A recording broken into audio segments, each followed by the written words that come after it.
Paz e graça para você ligado nessa emissora. Com alegria, iniciamos mais uma edição do programa Vejam Só Entrevista. De segunda a quinta, você acompanhou os debates. Hoje, toda sexta-feira, temos uma entrevista. E hoje a entrevista é imperdível. Nós vamos conversar sobre um dos maiores desafios e problemas que não apenas o povo da fé, mas o povo também sem fé enfrenta hoje no mundo. É a questão da liderança.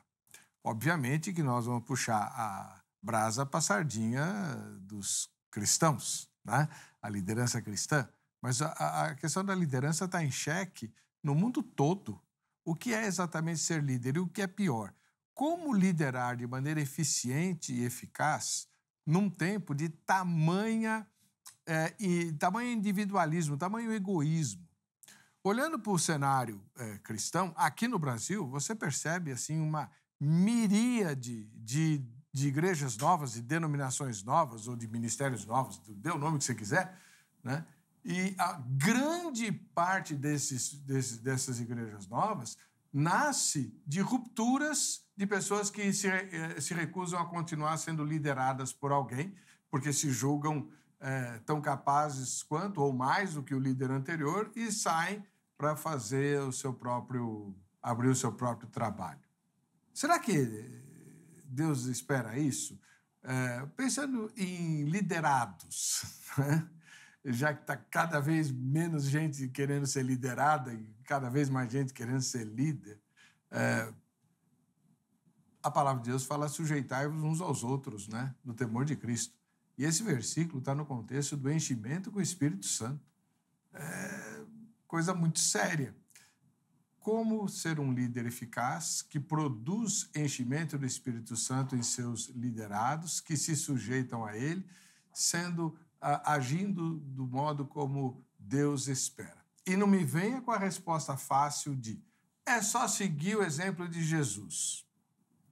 O que significa isso na prática? Seguir o exemplo de Jesus. Disso e muito mais, vamos conversar agora com o reverendo Dr. Robinson Grangeiro Monteiro. Ele é ministro da Igreja Presbiteriana do Brasil, pastoreia a igreja lá de Tambaúba, na Paraíba, e é chanceler do Mackenzie. Abriu um espaço na agenda mais do que concorrida que ele tem para estar conosco conversando sobre isso e também sobre um livro que ele está lançando. Paz e graça, reverendo, tudo bem? Meu querido Heber, que alegria voltar aqui, já estivemos juntos, tudo em paz pela graça do Senhor. O senhor pastoreia na Paraíba, morando em São Paulo? Pois é, você vê como as coisas mudam, né? Tanto a tecnologia, a rapidez de comunicação como de transporte. Nas sextas-feiras, após o expediente do Mackenzie, eu me desloco para João Pessoa. Aquela igreja eu plantei há 25 anos, quando voltei dos Estados Unidos, e nem eu a largo, nem ela me larga, porque há um carinho muito grande, obviamente. E aí passo o final de semana pastoreando e volto na segunda-feira. É claro que durante a semana a gente acompanha os pastores auxiliares, as programações e orienta, e é um arranjo que se conseguiu diante do convite para assumir a chancelaria em 2020, que me trouxe aqui para São Paulo. Então, de segunda a sexta, eu sou paulistano e volto a ser paraibano no final de semana. E onde fica a igreja lá em Tambaúba? Tambaú fica exatamente... Tambaú? É Tambaú. É a principal praia mais conhecida da cidade de João Pessoa, fica na orla marítima, bem próximo do centro turístico. É uma área muito privilegiada que Deus colocou-nos ali e começamos um pequeno grupo, hoje que somos quase 700 pessoas congregando, plantamos várias igrejas na cidade, temos pelo menos 3 igrejas filhas, fruto de um trabalho de expansão que os pastores auxiliares foram sendo enviados para começar o trabalho, e também no interior, por meio do Projeto Cariri, onde estamos envolvidos também em 3 plantações de igrejas.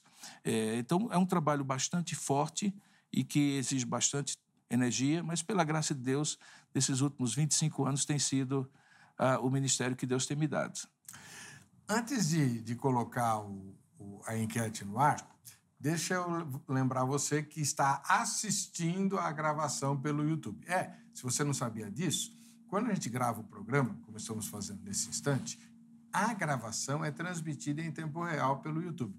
Você pode acessá-la pelas nossas redes sociais, o YouTube, Vejam Só Oficial. e mandar perguntas e mensagens como se você estivesse assistindo a um programa ao vivo, tá bom? Essa gravação não fica arquivada agora no YouTube, ela ficará disponível no YouTube depois da exibição do programa na rede aberta. Aí sim. Então, você que está assistindo, quer mandar pergunta ou comentário para o reverendo Grangeiro, manda brasa que a gente põe aqui no ar, tá? Uma pergunta, uma curiosidade. O que é exatamente um chanceler? Pois é, o chanceler é o ministro das Relações Exteriores. Normalmente é assim que o ministro das Relações Exteriores de um país é conhecido. Nas instituições confessionais, há um costume já centenário de ter uma pessoa que representa a mantenedora na instituição e a instituição na sociedade. Como o Mackenzie é o Instituto Presbiteriano Mackenzie, da Igreja Presbiteriana do Brasil, então, a cada 4 anos é escolhido um conselho de curadores pela denominação, e esse conselho de curadores indica um chanceler para que, no dia a dia da instituição, a igreja se faça representar. E, nesse caso, eu assumi a chancelaria em 2020, aquele ano terrível da pandemia, mas já estava no Mackenzie desde 2014, quando eu assumi um posto como curador da instituição. Eu fui vice-presidente do Conselho de Curadores e do Conselho Deliberativo por 6 anos e depois assumi a chancelaria. Basicamente, o nosso trabalho é de uma representação institucional, mas tem 2 áreas importantes nessa representação institucional. A primeira é da capelania, do serviço de capelania. Hoje nós somos 32 pastores e auxiliares que estão espalhados no Brasil todo, prestando apoio emocional e espiritual a alunos, a professores, a colaboradores, a pacientes e famílias, porque o Mackenzie também tem hospital. Esse trabalho é um trabalho muito importante, porque permite que a gente compartilhe o evangelho no ambiente universitário, no ambiente hospitalar também, nos colégios e faculdades, sem forçar, obviamente, ninguém a crer naquilo que nós cremos, mas sendo bastante explícito e expondo a palavra de Deus. Para você ter uma ideia, pastor Heber, semanalmente nós temos 176 cultos acontecendo no Mackenzie, promovidos por esses capelães. E uma outra área é a área da memória e cultura. O Centro Histórico Cultural Mackenzie é o edifício número 1 da instituição aqui no campus de Higienópolis. O senhor conhece? Belíssimo. É lindo. Belíssimo. É muito emocionante visitar aquele lugar. Pois é. E tem agora uma exposição, quando nós completamos 150 anos há 4 anos, que muitos itens daqueles 160 e tantos mil itens que nós temos no Centro Histórico foram expostos. E o Centro Histórico produz programações culturais e, ao mesmo tempo, preserva a memória da instituição. Tem fatos lá que são bastante relevantes, inclusive para o Estado de São Paulo, para a cidade de São Paulo. Para você ter uma ideia, quando o Mackenzie começa, São Paulo tinha 24 mil habitantes, em 1870. Quem poderia imaginar que esse filho ilustre de São Paulo, que é o Mackenzie, cresceria tanto, assim como a própria metrópole que nós moramos. Então, essa área de atuação da memória e da cultura, junto com a capelania e a representação institucional, são os 3 vértices desse triângulo de atuação da chancelaria. Muito bom, muito obrigado pelo todo esclarecimento. Mundo pergunta dessa história, né? Vamos pôr a nossa enquete no ar. Vamos lá. Uma pesquisa, vamos ver qual vai ser o resultado, né? Se bem que a gente só tem o resultado parcial hoje, né? Você segue a sua liderança com facilidade? Seja honesto e honesta na resposta, viu, meu querido e minha querida irmã? Sim, ou não, ou não sei. Tem gente que fala... Bom, eu tô na igreja faz, sei lá, 3 meses, então não sei se eu posso dizer. Estou conhecendo ainda, né? Estou conhecendo ainda. Eu mudei de igreja há pouco tempo e tal. Enfim. Essa é a pergunta que você vai responder ao final da gravação, a gente vai ter o resultado parcial. Por que o senhor se interessou por essa questão da liderança e vendo um desafio tenebroso como esse que a gente tem no individualismo tão exacerbado, no individualismo cultural? Isso. Né? Quer dizer, o individualismo de hoje é o individualismo não fruto apenas do egoísmo, resultado da queda, do pecado, mas é um individualismo promovido pela cultura. Como é que o senhor... Por que o senhor se interessou por isso? Na verdade, esse ano eu completo 38 anos de ordenação pastoral na Igreja Presbiteriana do Brasil. E o senhor sabe, bem como eu, que no dia a dia a gente lidera. Como pastor de igreja local, a gente tem que gerar situações, promover, mobilizar pessoas, promover realizações. Você tem que, muitas vezes, gerir ali conflitos e comunicação. Então, um pastor de uma igreja local, ele é líder, naturalmente. Deus o colocou, inclusive, para isso. No entanto, o desafio da liderança não é para amadores. Vamos conversar assim. É um dom que Deus dá, sem dúvida alguma, um chamado, mas é preciso de uma capacitação. E eu entendi desde cedo que eu precisava me capacitar. Foi aí, então, que eu fiz o meu curso de psicologia, depois eu fiz a minha pós-graduação em gestão de pessoas pela Fundação Getúlio Vargas, e tenho estudado bastante, é uma literatura que eu me interesso, e tudo isso para ser um melhor líder. Porque a gente tem as capacitações que são dadas por Deus, que a gente pode tirar os princípios da palavra de Deus. Mas há muitos exemplos desse mundo chamado mundo secular que a gente também pode absorver, porque são princípios, e princípios não importa de onde vêm, se são bons e estão compatíveis com a palavra, a gente precisa seguir. Agora, assim, nos últimos tempos, isso tem sido mais desafiador.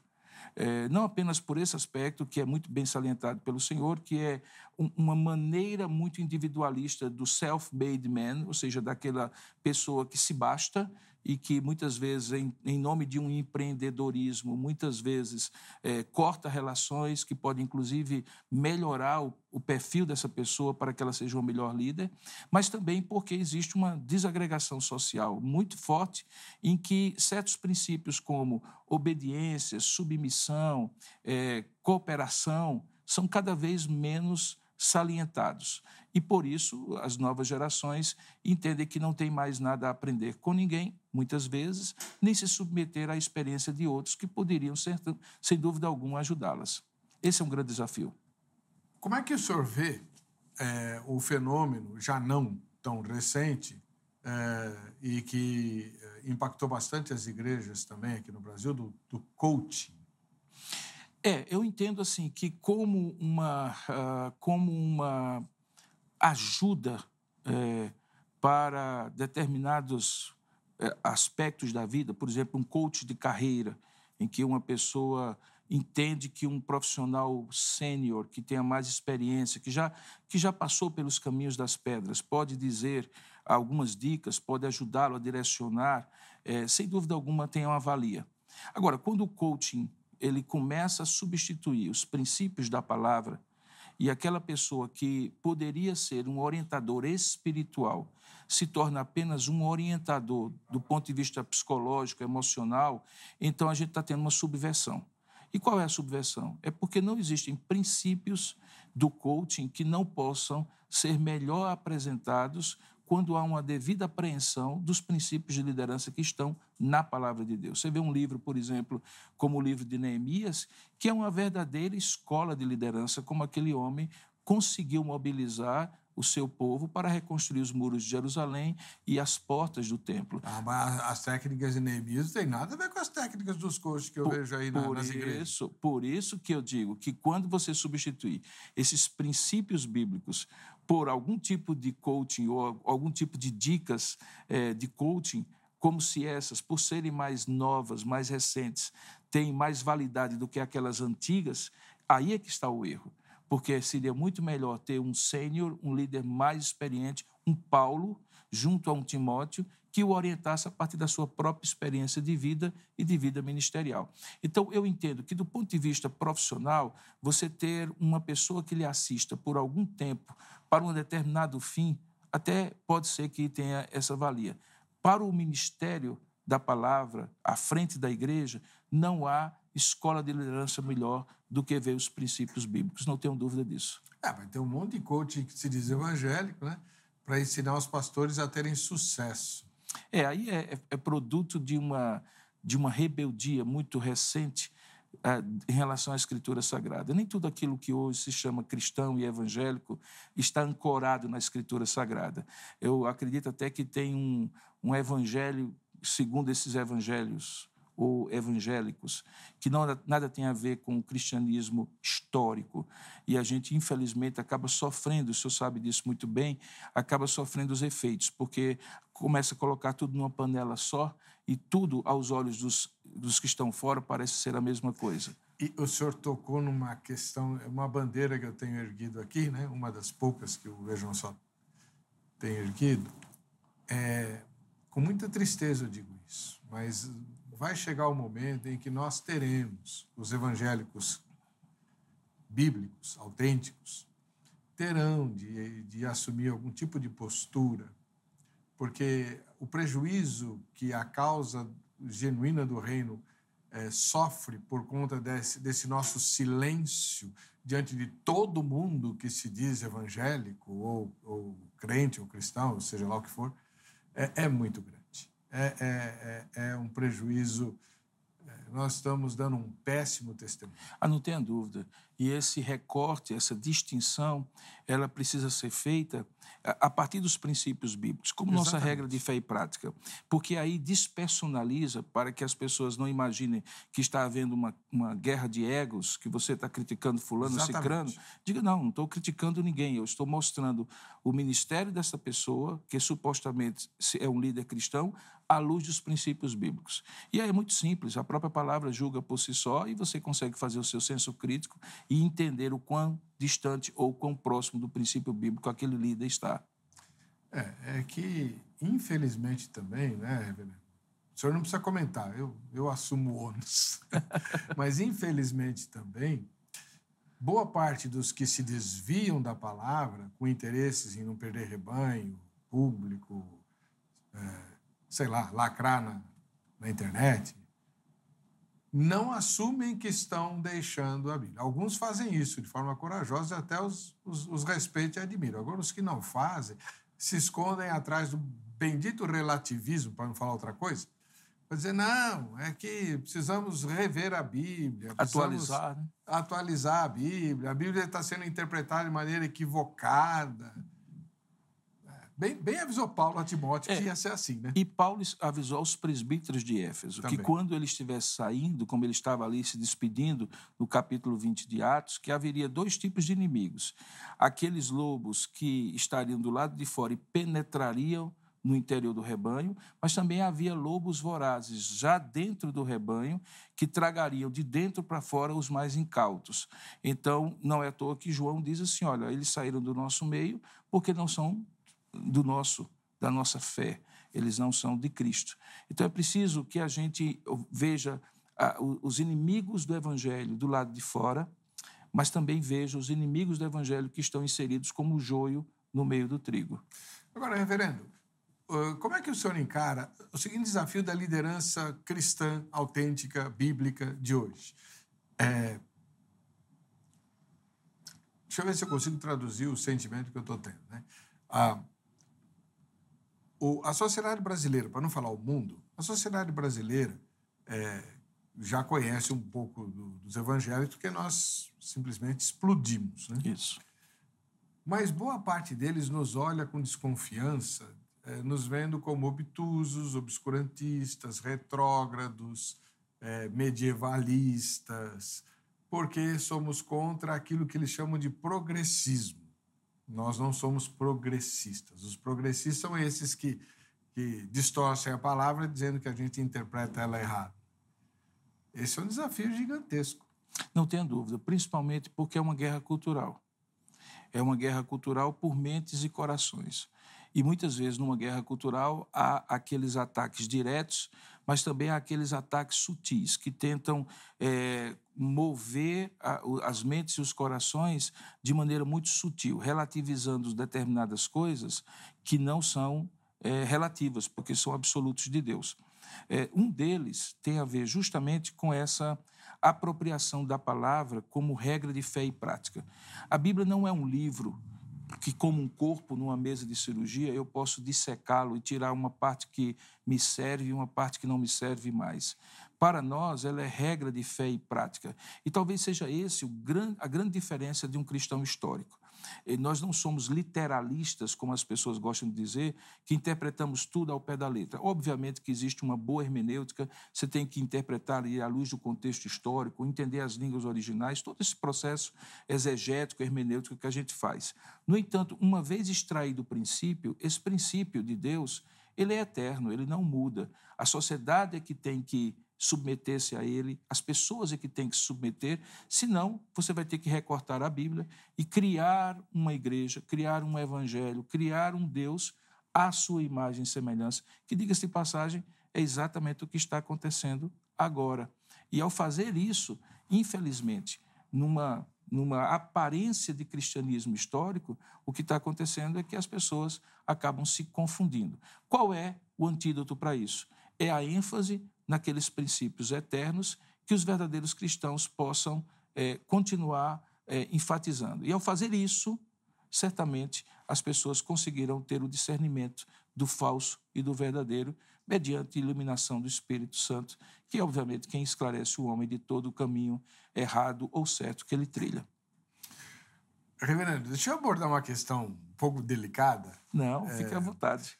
O senhor é uma figura, assim, que está exatamente no ponto mais nevrálgico desse desafio. Por quê? O senhor está na fronteira. Veja bem, o senhor é o chanceler de um grupo escolar, né? Um grupo de escolas, entre elas universidade, uma das mais conceituadas da América Latina, né?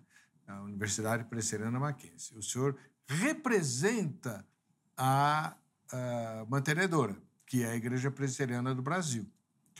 Todos nós conhecemos os princípios que norteiam a Igreja Presbiteriana do Brasil, a Confissão de Fé de Westminster, e o apego que ela tem com a Palavra de Deus, e os propagadores, né, da doutrina presbiteriana, que, graças ao bom Deus, estão fazendo muito sucesso em qualquer lugar que você vai ao Brasil, e eu recebo mensagem de tudo quanto é canto, sempre falo de duas figuras, dois embaixadores fantásticos, né?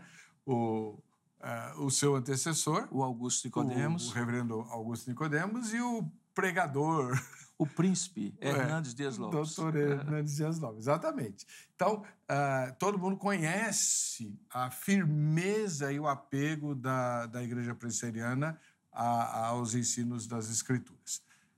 E o senhor a representa num ambiente, não vou dizer hostil, mas muito desafiador a boa parte desses princípios, que é o ambiente escolar, o ambiente acadêmico, né? Não é raro, obviamente que no Mackenzie não deve acontecer isso, mas nas universidades não confessionais, há uma atitude hostil de boa parte dos professores àqueles que detêm algum tipo de fé, né? Que não seja esotérica, né?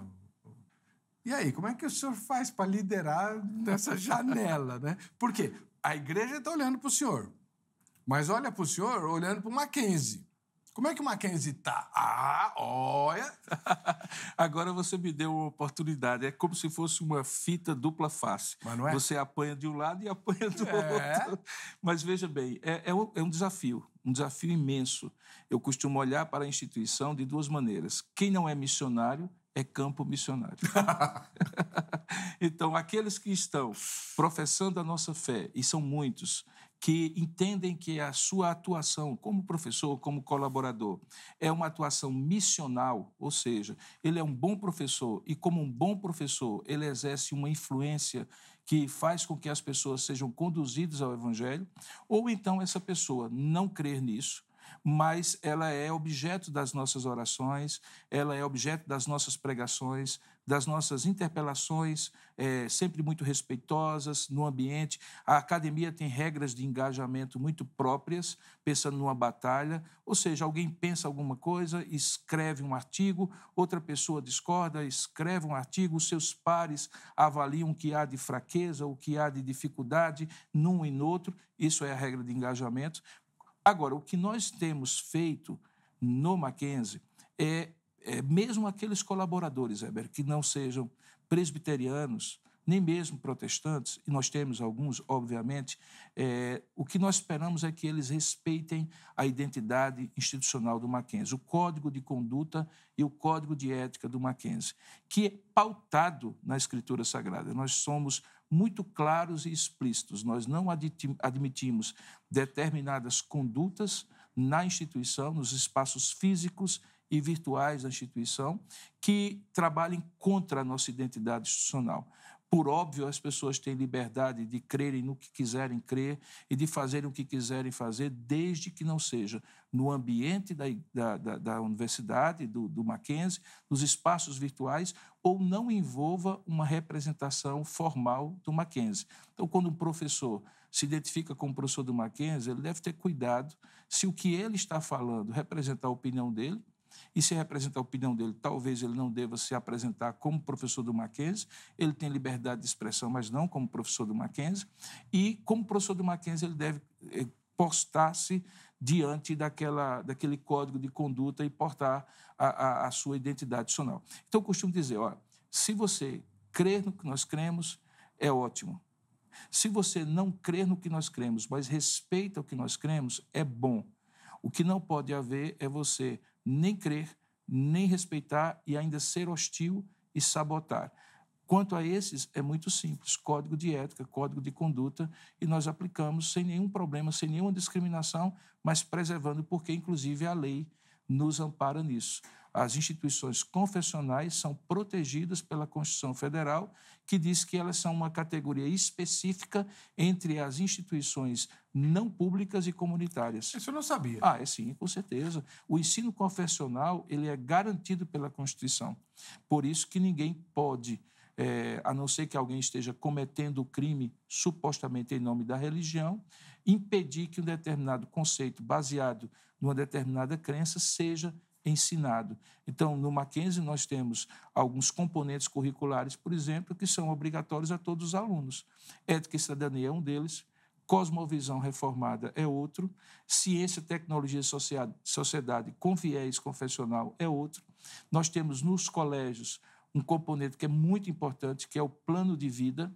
Esse plano de vida veio pela BNCC, mas nós inserimos nele o nosso conceito de vocação, e que é fundamental, que é não apenas dizer para o garoto que está em formação no ensino médio que ele tem uma carreira pela frente, que ele deve buscar empreender e ser bem-sucedido, mas que ele deve fazer isso baseado no senso de vocação, que vem da parte de Deus, dentro daquilo que nós, protestantes, normalmente cremos, que a vocação não é apenas para pessoas envolvidas diretamente na religião, mas para qualquer profissional que cumpre uma missão na sociedade.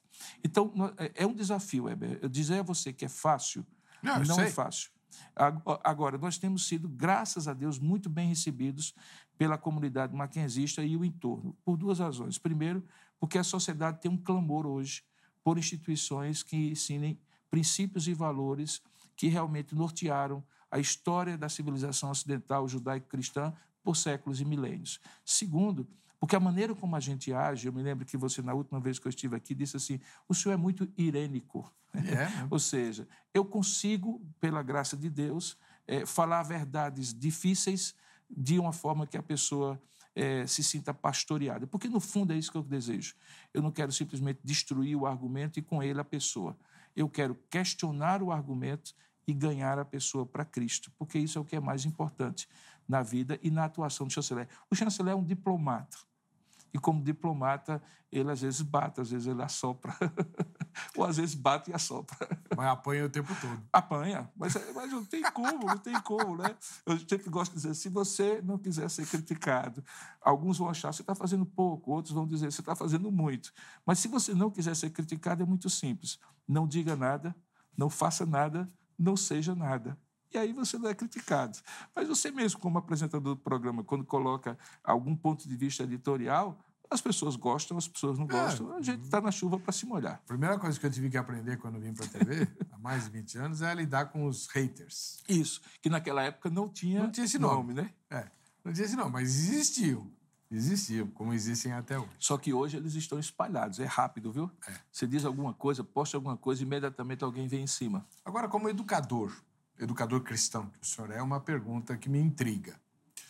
Não é de hoje, né? Desde 2022, sem entrar em detalhes partidários ou aspectos mais específicos da política, mas uma coisa muito evidente para quem quiser enxergar é que as pesquisas, tanto em nível nacional quanto em nível municipal, mostram de forma muito clara esse clamor da sociedade que o senhor mencionou por valores tradicionais, judaico-cristãos, da maioria da sociedade.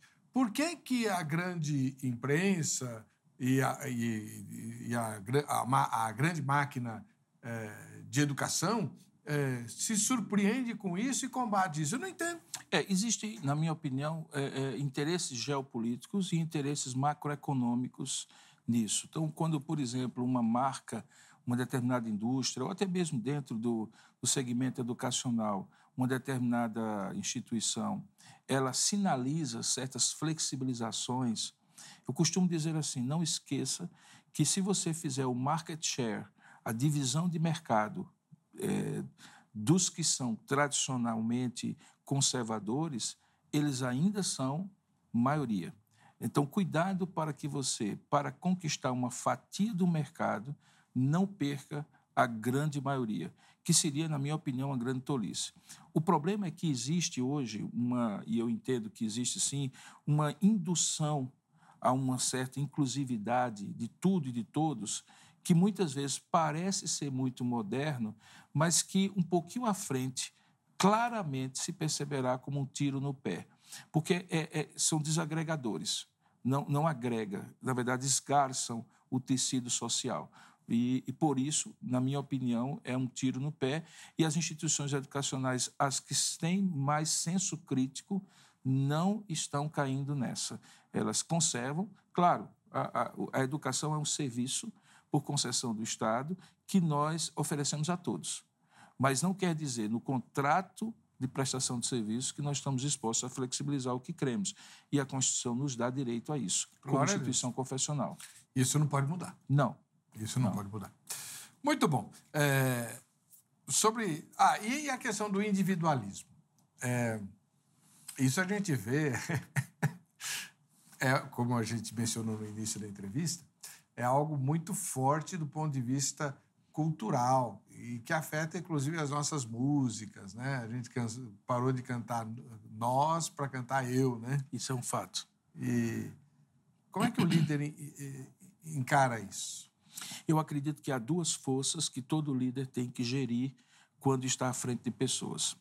A primeira é a contribuição individual que cada pessoa pode oferecer e que deve ser valorizada, porque Deus colocou em cada um dons e talentos que são muito únicos e singulares. Aquela contribuição singular precisa ser valorizada. Por outro lado, assim como num time de futebol, assim como numa equipe de trabalho, a força do grupo não está no mais forte, mas a força do grupo é avaliada pelo elo mais fraco e, por isso, deve ser reforçado para que ele não seja tão fraco a ponto de corromper toda a cadeia. Então, existe uma contribuição coletiva. Eu gosto muito de pensar assim. Sabe aquela competição que existem, por exemplo, remadores que remam e precisam estar no mesmo ritmo? O remo precisa entrar na mesma ocasião na água, puxar com a mesma força, sair da água no mesmo ritmo e assim por diante. Então, existe um barco que precisa de um timoneiro, que normalmente é aquele que dá o ritmo do que precisa ser feito, como o maestro de uma orquestra, como o motorista de um comboio e assim por diante. Eu entendo que o líder é aquele que, reconhecendo entre os seus remadores, colocando-os de maneira equitativa, ou seja, um forte de um lado, um forte do outro, um que puxa mais o barco ou que tem mais técnica de um lado e do outro, ele vai batendo o ritmo e fazendo a composição do grupo. E isso é uma arte, não é apenas uma técnica, não é apenas uma ciência. É uma arte de gerir pessoas, gerir egos, que muitas vezes estão ali postos, gerir espírito de equipe, de colaboração, que nem sempre está disponível e estabelecido no coração das pessoas de maneira igual. Tem gente que já tem esse espírito colaborativo, tem gente que é mais o Mustang, aquele que vai na frente, o cavalo selvagem, que não pensa no restante. Então, por conta disso, o líder ele tem que exercitar essa arte de valorizar o indivíduo, mas, ao mesmo tempo, o indivíduo em função da missão. E a missão faz com que o coletivo seja mais importante do que o indivíduo. Porque eu tenho um costume de dizer que nada que você possa fazer tão bem sozinho será melhor do que o que você faça com mais pessoas. O próprio Deus, que é todo-poderoso, com exceção dos atos da criação e da salvação, ele sempre busca colaboradores. Nós somos chamados de sinergos, a palavra grega que significa cooperador.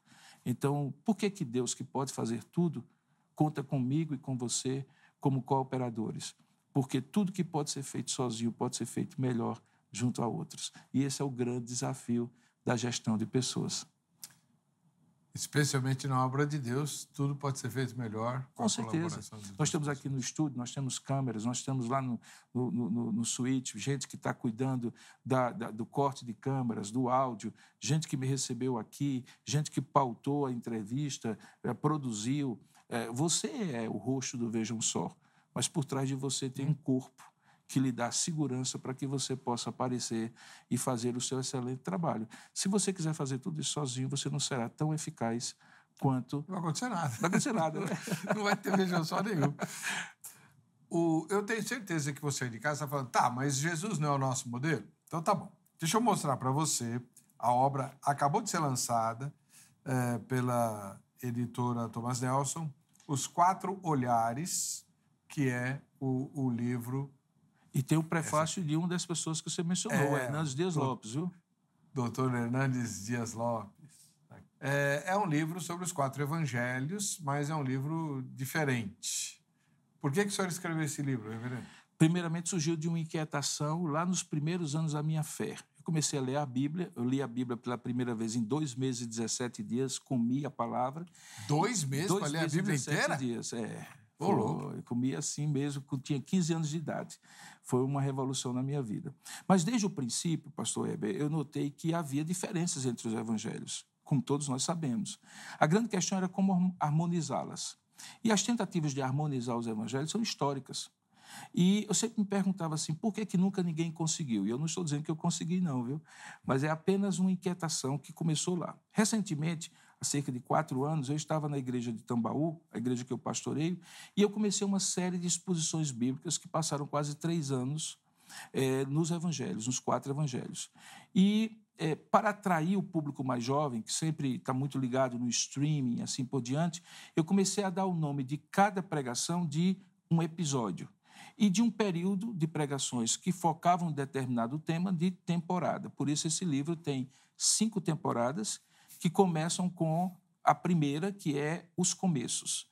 E nos começos você já vê a diferença. Você encontra, por exemplo, o Marcos, onde Jesus já aparece banhado, trocado de roupa e pronto para a missão, porque logo no 17º versículo do Evangelho de João, capítulo 1, ele já está batizado. Enquanto que Lucas e Mateus passam 2, 3 capítulos para chegar no batismo de Jesus. Então ficou muito claro que Marcos é o direto ao ponto. Direto ao ponto. E sendo o mais sucinto, possivelmente foi o primeiro a ser escrito, embora seja o segundo na sequência. Mateus, por outro lado, como o senhor bem sabe, ele tem um objetivo muito claro, ele quer mostrar que Jesus é o Messias. E ele, então, tem muitas citações do Antigo Testamento, profecias, costumes judaicos e assim por diante. Lucas, que é o único não-judeu, médico, resolve fazer uma pesquisa, possivelmente consulta vários relatos e vários testemunhos oculares e cria um evangelho que é o historiador por excelência. Não à toa, ele também escreve o livro de Atos, que é o livro da história da igreja primitiva.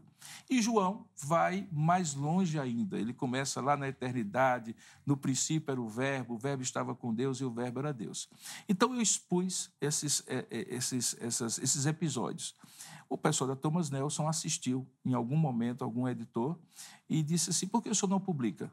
E eu disse, olha, eu não tenho tempo, porque alguns desses sermões eu escrevo todos, outros eu apenas esboço, mas não, então vamos transcrever. Então, transcreveram os sermões e propuseram para mim a edição do livro. E o livro está tendo um sucesso muito grande, já está praticamente esgotando a primeira edição. E os 4 olhares é a maneira, digamos assim, mais marqueteira de falar dos 4 evangelhos, que são 4 olhares. Se a gente olhar, por exemplo, aqui nesse ambiente, 4 pessoas de perspectivas diferentes vão contar a mesma história com um ou outro detalhe que vai depender do ângulo que ele está vendo o que nós estamos conversando aqui. Então, esse livro tem essa parte dos começos. A segunda temporada, ele fala dos coadjuvantes, e Maria, João Batista, os 12 apóstolos, os 12 homens em uma missão, os políticos poderosos, os religiosos hipócritas, são todos coadjuvantes. Quem é o grande protagonista? O Redentor. Os evangelhos são a história de Jesus. O evangelho é Jesus. Nessa interação de protagonista e coadjuvantes, há encontros e desencontros. É a terceira temporada. E temos um encontro, como o encontro transformador da mulher samaritana. E temos um encontro decepcionante do jovem rico. Por isso que é um encontro que se torna um desencontro. Porque ninguém sai de um encontro com Jesus do mesmo jeito que entrou. Mas, naturalmente, transformado ou não, é um encontro que pode se transformar no desencontro. A quarta temporada é a temporada dos ensinos. Eu peguei 9 tópicos, desde o que Jesus ensina sobre o Pai, o que Jesus ensina sobre o Espírito Santo, até o que Jesus ensina sobre relacionamentos humanos. E pautei todos os textos dos 4 evangelhos que Jesus ensina sobre isso. E a última temporada é a temporada preferida minha, que é a Paixão e Glória. Quando a gente olha o evangelho, por exemplo, o evangelho como o evangelho de João, você encontra 21 capítulos, dos quais, do capítulo 13 até o último capítulo, principalmente de 3 a 17, que é a Santa Ceia, é sobre a última semana. Então, é o mais importante, porque você vai contar uma história e você fala rapidamente de uma coisa ou outra e vai para o ponto principal e demora mais nesse, é porque isso é o mais importante. O que todo mundo não percebe é que naquela última semana, que a gente chama costumeiramente de Semana da Paixão, ou Semana Santa, não tem só paixão, tem glória. Porque aquilo que pareceu derrota para Jesus, na verdade, foi o coroamento da sua missão. Então, a glória estava na paixão e a paixão estava na glória. E com ela eu termino. O objetivo, que é o epílogo, é que cada um enriqueça o seu próprio olhar sobre Jesus a partir dos 4 olhares. Inclusive, esse exemplar que eu dediquei a você, eu digo exatamente isso, que a leitura enriqueça o seu olhar sobre Jesus, o nosso amado Senhor. Amém. Reverendo, na questão dos ensinos, né? Bom, o senhor começou a sua fala mencionando uma coisa que chamou a sua atenção e que incomoda muita gente, que nos relatos paralelos há detalhes diferentes, né? Então, vou pegar um desses detalhes, talvez um dos mais... que o pessoal mais pergunta. No Sermão do Monte, lá, em Mateus, Jesus fala de pobres de espírito. Lucas só vai falar de pobres. E para delícia do pessoal da teologia da libertação, né? Quando eu estudei teologia, era a teologia da moda. Como é que o senhor explica isso? É um detalhe. Há um detalhe diferente, por exemplo, quando um evangelho chama de reino dos céus, outro chama de reino de Deus, e assim por diante. Da perspectiva de Lucas, falar de pobres, de um modo geral, era mais sintético e, historicamente, digamos assim, mais preciso. Do ponto de vista de Mateus, quando ele fala pobres de espírito, ele está querendo distinguir aquele que, mesmo não tendo ou tendo condição econômica e social, no entanto, o seu coração é empobrecido e dependente de Deus. Tanto é que alguns chamam de humildes, ao invés de pobres de espírito. Por quê? Porque essa pobreza não é a falta de recursos ou a abundância dela, mas é o nível de dependência ou de independência de Deus. Aquele que é humilde é dependente de Deus. Ele é pobre de espírito porque ele não tem a pretensão de ter riqueza nenhuma. Ele é pobre da graça de Deus e, por isso, precisa dela. Aquele que supostamente é autossuficiente, independente de Deus, nem é humilde de espírito, nem é pobre de espírito. Ele é simplesmente uma pessoa falsamente rica, porque acha que tem tudo sem ter Jesus. E sem ter Jesus, o tudo é nada. E o pobre de Lucas não é um pobre financeiramente só? Não é. Não é. Tanto é que no restante do Evangelho, Lucas nunca estabelece essa relação de que a pobreza espiritual está associada à pobreza material. Eu encontro pessoas, e você conhece, que são pessoas muito abastadas, mas são pessoas humildes. E encontro pessoas também que são pessoas economicamente que não têm nada, no entanto, têm um orgulho, uma autossuficiência que muitas vezes as afasta de Deus. Então, não é o ter ou não ter, mas é justamente a dependência de Deus ou não. E quando a pessoa é sincera, ela sabe que depende de Deus. A gente está aqui conversando, agora mesmo estava assistindo um vídeo rápido de uma cantora que estava se apresentando e teve um AVC diante do público. Quem de nós pode dizer que estará vivo daqui a 1 minuto sequer? Pois é. Outra questão difícil para os dias de hoje? Será que se em algum momento isso foi fácil? No sermão, nesse sermão, tanto da planura quanto do monte, Mateus e Lucas, Jesus enfatiza de forma muito forte uma atitude, eu não sei que nome dá, pacifista, vamos chamar assim, né? De não violência, inclusive não resistais ao perverso. Ele fala explicitamente, se alguém pedir alguma coisa, dá. Como é que o senhor enxerga isso nos dias de hoje? Ao mesmo tempo com equilíbrio, né? Porque os princípios bíblicos eles precisam ser colocados sempre um à luz do outro, né? A não violência que Jesus eventualmente sugere nesses textos, e ao ponto de dizer assim, quando alguém bater na sua face, ofereça outra, e há várias referências, não significa a passividade, né? É uma passividade. Significa, na verdade, uma atitude não belicosa. Ou seja, eu posso sofrer o dano, inclusive ele diz que se eu tiver 2 capas, eu posso dar uma, eu posso andar a 2ª milha e tudo mais, mas isso não significa que eu estarei passivo diante da situação. Eu posso, inclusive, argumentar com a pessoa sobre a violência dela. Eu posso, inclusive, me defender. A autodefesa é um princípio claro na Escritura Sagrada. Todo o Antigo Testamento e o Novo Testamento deixa claro o poder do Estado, que garante ao indivíduo o poder da espada, como é falado, garante ao indivíduo a sua integridade física, a sua integridade da propriedade, de sua família. E tudo isso é defendido na Escritura Sagrada. Então, pegar um recorte da Escritura Sagrada e tornar uma atitude pacífica num pacifismo extremo é um pior erro de hermenêutica nesse aspecto que pode se cometer. Então, pacifismo como uma atitude que é absolutamente apática, não tem legitimidade na Escritura Sagrada. Uma atitude pacífica de que, no que depender de vós, ter de paz com todos os homens, aí sim, essa é uma atitude bíblica. O Senhor Jesus é o modelo máximo de liderança. Ele tinha 12 discípulos mais chegados, fora a multidão que o seguia, os 70 que ele comissionou e tal. Como é que ele trabalhava os conflitos de ego? Porque isso existiu bastante lá, né? Com certeza. Até um episódio em que a mãe de João e Tiago chega para ele, né? Aquele episódio ali é sintomático. Se, mestre, dá para arranjar um lugarzinho do lado direito, do lado esquerdo, os lugares de destaque quando vieres no teu reino? E Jesus não a responde, mas conta uma história muito interessante, ou estabelece um princípio muito interessante. Ele diz assim, no reino de Deus não é como os reinos do mundo. E aí ele apresenta a chamada liderança servil.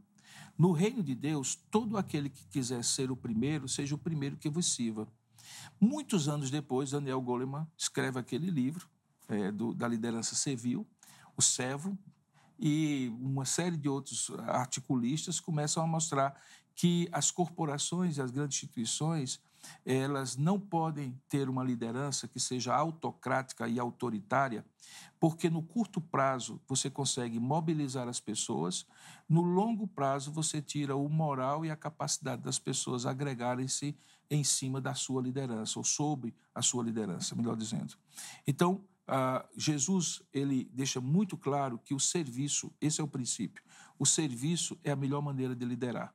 Agora, o serviço não quer dizer que você abre mão da sua autoridade. Pelo contrário, a sua autoridade é reforçada quando você segue a Jesus, aquele que veio para não ser servido, mas para servir. E o que acontece com Jesus? Porque ele veio para não ser servido, mas para servir, é o homem na história que conquistou a maior quantidade de seguidores e servos. Então, servir conquista servos. E o serviço é feito. De maneira autocrática, oprimir aquelas pessoas produz, pelo carisma da pessoa, um ímpeto inicial, um entusiasmo inicial, mas no longo prazo as pessoas passam a odiar o líder que não serve. Eles podem até se submeter, como eu gosto de dizer, com foco no contra-cheque, mas só porque precisam daquilo, mas não porque estão engajados com paixão e amor pelo que estão fazendo. Então, o princípio de Deus, por exemplo, esse é um dos princípios da liderança de Jesus, é que servir mobiliza a longo prazo mais do que mandar de maneira autoritária. Que legal. Reverendo, o Evangelho de João é bem diferente dos outros. Eu sei que o senhor menciona isso no livro, né? A única explicação é porque ele se concentra na última semana ou na paixão de Cristo? Não. A grande explicação é que João foi profundamente influenciado para dar uma resposta a uma heresia que havia naquela época, chamada gnosticismo, que inclusive continua depois do período apostólico. O gnosticismo dizia que Deus, entre o mundo do ideal e o mundo do real, os deuses, né, eles não se comunicavam com o mundo real da carne, da matéria, diretamente, e precisava de alguns intermediários, né? Então, João se vê na condição, é o último dos evangelhos a ser escrito, diga-se de passagem, ele se vê na condição de responder sim, houve uma comunicação. O verbo eterno é o instrumento do Criador se comunicar, mas ele é Deus, tanto é que ele começa, no princípio era o verbo estava com Deus, mas o verbo era Deus. Então, João tem um propósito muito claro, pastor Heber, que é mostrar que Jesus é Deus. Os outros evangelhos mostram que Jesus é um homem poderoso em milagres, sinais e prodígios, que ele é o Messias prometido, que ele é um homem com ensinos que indicam a divindade. Mas é João onde alguém, lendo, vai entender claramente. Ele faz isso com uma estrutura muito simples. Ele pega 7 frases, os chamados eu sou o pão, eu sou a luz, eu sou o bom pastor, eu sou a ressurreição e a vida, eu sou o caminho, a verdade e a vida, eu sou a porta. Essa expressão eu sou é uma expressão que, para um judeu que falava hebraico, era uma expressão até mesmo proibida, porque estabelecia uma existência eterna. Essa foi a expressão, por exemplo, que Deus usou para Moisés, no capítulo 3 de Êxodo, quando Moisés disse, ok, então eu vou para Faraó e digo assim, deixa o meu povo ir. Mas quando eu tiver que dizer quem me mandou, quem eu digo que é? Moisés estava impregnado por uma ideia politeísta do Egito e tudo mais. Qual é o nome do Deus que eu devo representar? E aí Deus então disse para ele, eu sou o que sou. E a gente sabe que essa expressão, eu sou o que sou, acabou gerando a ideia do nome impronunciável do nome de Deus, que é o único que é. Todos os outros seres, eles não são, eles estão. Eles têm uma temporalidade, eles têm começo e têm fim. Deus é o único que não tem nem começo nem tem fim. João, então, estrutura o seu evangelho para provar que Jesus é Deus, usando essa expressão eu sou e aplicando a necessidades humanas. Eu sou a luz do mundo e quem crê em mim não andará mais em trevas.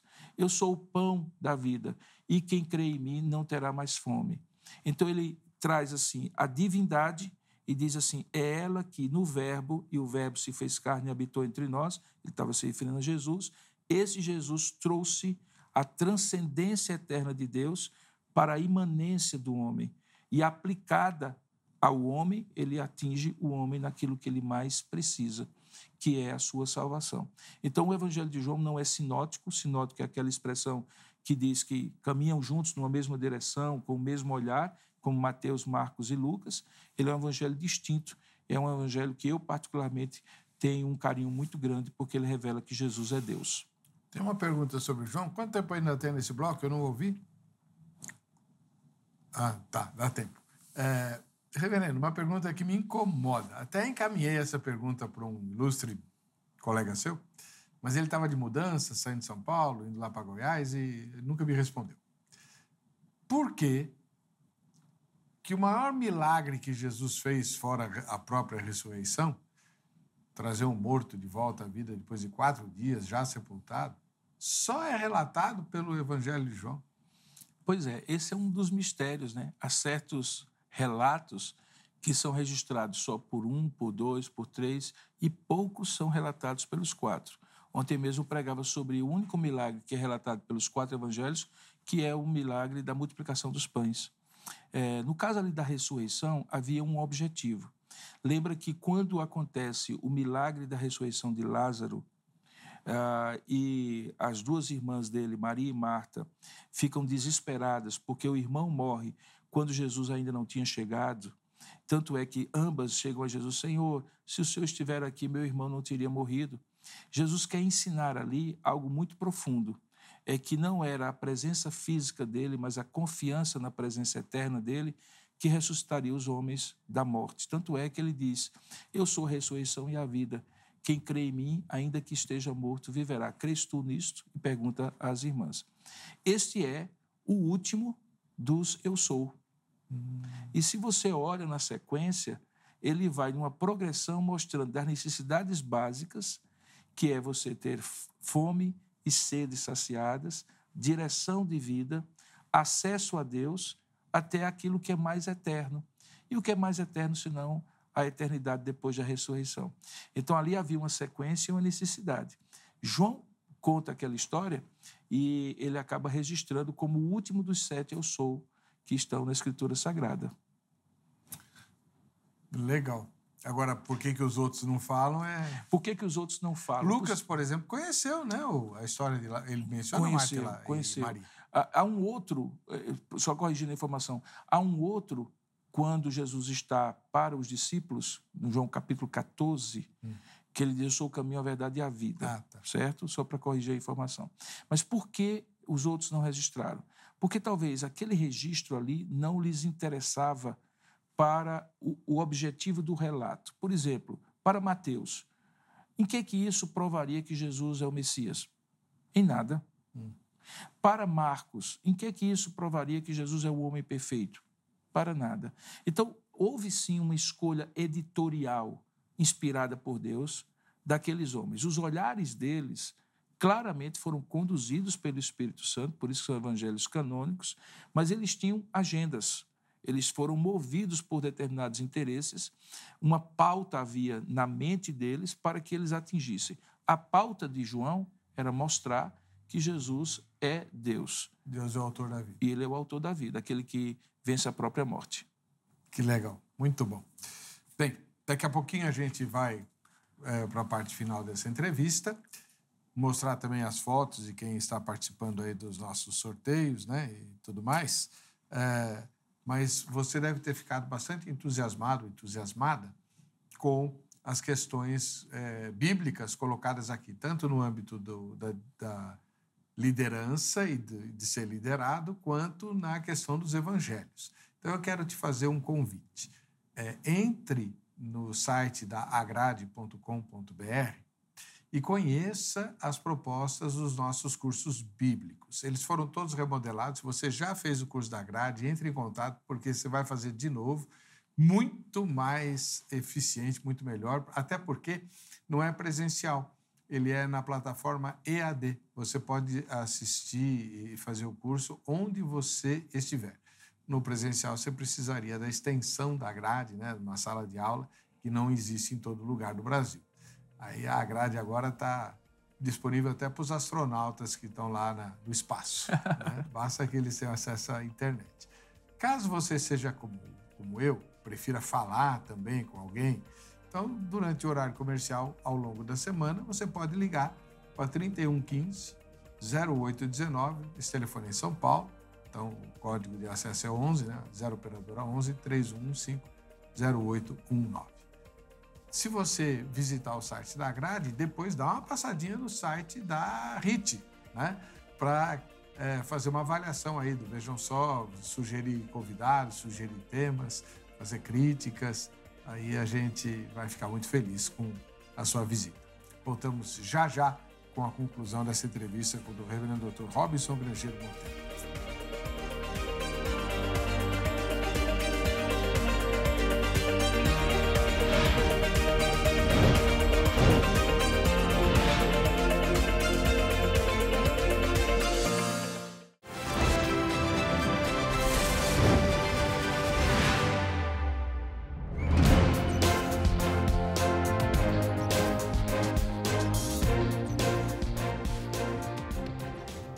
Muito bom, estamos aqui com o reverendo Dr. Robson Grangeiro Monteiro. Ele é ministro da Igreja Presbiteriana do Brasil, pastoreia a Igreja Presbiteriana lá de Tambaú, na Paraíba, em João Pessoa, e é chanceler do Mackenzie. Então, ele tem falado sobre várias coisas extremamente importantes e é muito difícil trazê-lo, né? A gente não vai exibir foto hoje, não, nós vamos aproveitar o tempo para espremer um pouquinho mais o reverendo. Ele é autor deste livro aqui, né, que eu já mostrei para vocês, chama Os Quatro Olhares. É uma obra extremamente bem feita, tanto do ponto de vista editorial quanto do conteúdo. Aqui, ó, os 4 olhares, olha o 4 com o número, o algarismo 4, né? Ficou lugar interessante, do A. né? Muito legal. É uma sacada muito boa da Thomas Elson, mas eu diria que o The Chosen se inspirou aqui para fazer o... O senhor sabe que recentemente eu estava dando outra entrevista numa rádio FM e a pessoa disse assim, e isso vai sair em The Chosen, alguma coisa assim? Na verdade, antes desse livro, saiu naquela plataforma de Right Now Media Brasil, eles fizeram um especial baseados nos sermões também. E então a gente já tem uma multiplataforma. O senhor sabe que hoje, e o Vejam Só também é multiplataforma, a gente precisa estar em todos os canais de comunicação, porque precisa comunicar mesmo, né? Quando Gutenberg inventou a imprensa, a igreja aproveitou-se da imprensa. Quando inventaram o rádio, a igreja aproveitou do rádio. Quando televisão, internet, rede social... Tudo. É isso mesmo. Parabéns pela obra. Muito obrigado. Agora, reverendo, um problema que a gente enfrenta, todo pastor enfrenta esse problema com os crentes da igreja e, no meu caso, na vida pessoal também, né? Existe muita dúvida sobre o perdão. O perdão é condicional, o perdão que a gente precisa exercer, não o perdão de Deus, tá? Claro. O perdão de Deus é outra história. Mas... alguém falha comigo, não reconhece que falhou, eu tenho que perdoar? Eu acredito que o perdão é incondicional, a reconciliação não. Então explica melhor. Gostou, né? Gostei. Veja bem, eu entendo que o perdão eu preciso oferecer a priori, assim como Deus me ofereceu a priori. O arrependimento da pessoa ajuda que ela usufrua do perdão. É como algo que está numa prateleira e ela vai lá e pega. Estava lá, mas se ela não pegar na prateleira, ela não vai ter o usufruto daquele objeto. O perdão é oferecido por Jesus a prioristicamente. O arrependimento permite que a pessoa aproveite do perdão, usufrua da paz que vem pelo perdão. Agora, há uma diferença entre você perdoar e você se reconciliar com a pessoa. Porque, às vezes, a reconciliação não depende de você. Na verdade, grande parte das reconciliações não depende de você. É uma mão dupla, né? É uma mão dupla. Você perdoa, às vezes a pessoa arrepende-se até, usufrui do perdão, mas continua com atitudes que lhe são hostis. Sejam as mesmas que lhe fizeram ter que perdoar ou outras. E aí, nesse caso, não é prudente que você tenha uma reconciliação com alguém que é irreconciliável ou que é contumaz naquilo que faz. Então, é prudente que você tenha cuidado com pessoas a quem você ofereceu perdão e está em paz com Deus e com aquela pessoa. No que se refere a você, você está em paz, mas é prudente que você preste atenção se essa pessoa mudou atitudes em relação a você. Porque há certos pecados que as pessoas cometem, e que nós cometemos também, que elas são falhas de caráter repetitivas, que estão sempre sendo cometidas, mesmo que com nuances diferentes, e que precisam ser tratadas com Deus. Então, não é, eu diria assim, prudente, é ingênuo da nossa parte achar que perdoar nos permitiria nos reconciliar só porque nós queremos. Não, a outra pessoa também tem que mudar a atitude para que a relação seja plenamente restabelecida e completamente restabelecida numa outra base, que, diga-se de passagem, é o que Deus quer. Deus não quer apenas o perdão, mas também quer a reconciliação. Tanto é que ele diz que ele é um Deus que nos envia para o ministério da reconciliação. Mas o ministério da reconciliação, assim como o ministério da pregação, precisa ter uma resposta da outra pessoa para que a reconciliação seja plena. Então, perdoar, nós devemos perdoar sempre, porque o Senhor nos perdoou. Nos reconciliar vai depender da resposta da outra pessoa.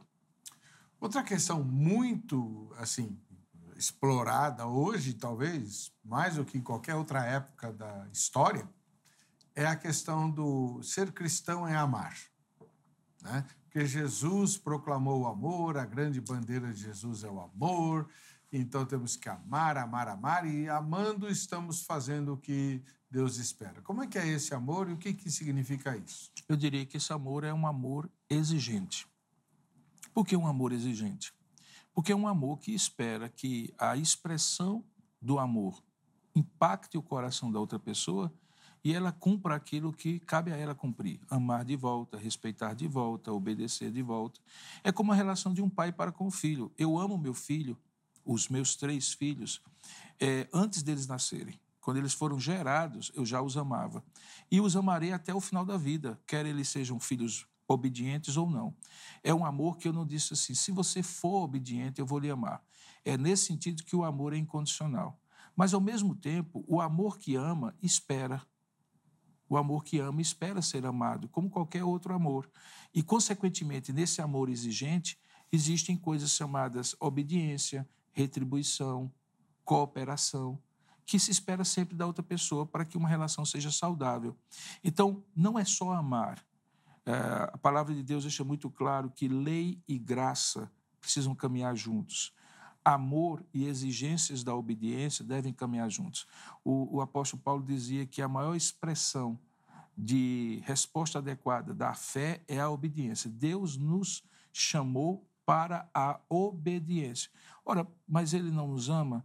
Sim, ele nos ama, por isso que ele nos chamou. Mas chamou para o quê? Para que você despreze o amor dele sendo desobediente? Não. Para que você reconheça e valorize o amor dele e seja obediente.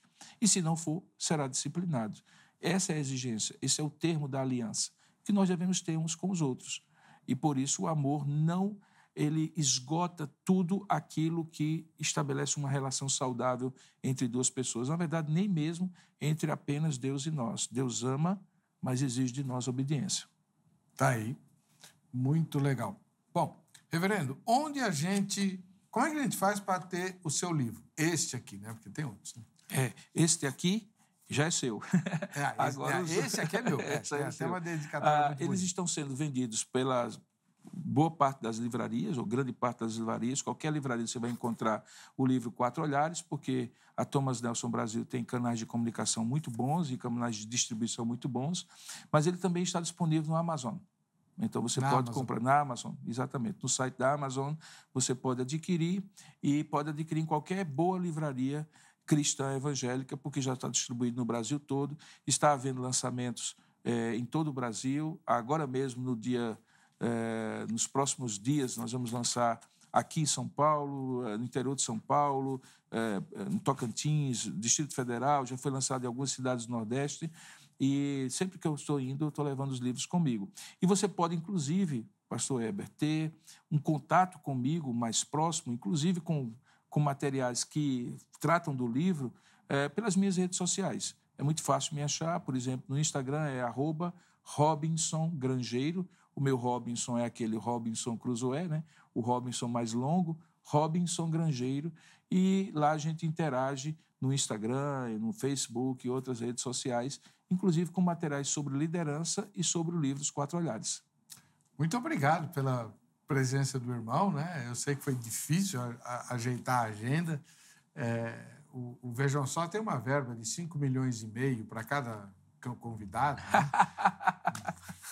Olha, eu não recebi essa verba ainda não, nem na primeira nem na segunda vez. É para poder mobilizar o convidado. Né?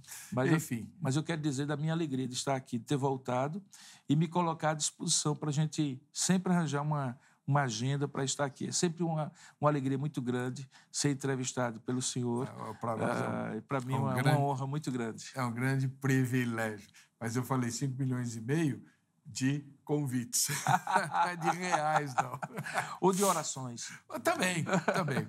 Vamos ver o resultado da enquete. Se lembrando que é sempre um resultado parcial, né? A enquete só vai fechar no dia da exibição do programa. Você segue a sua liderança com facilidade? Né? Estamos no céu, olha lá. Olha só. 55% sim, 22% não. Tá certo, e eu não sei, 23%. Eu me enquadro no não, tá? Bom, para você que fica com a gente, que fica com a Rit, a paz e a graça de Jesus, nos vemos, se Deus quiser, na próxima sexta-feira. Até lá.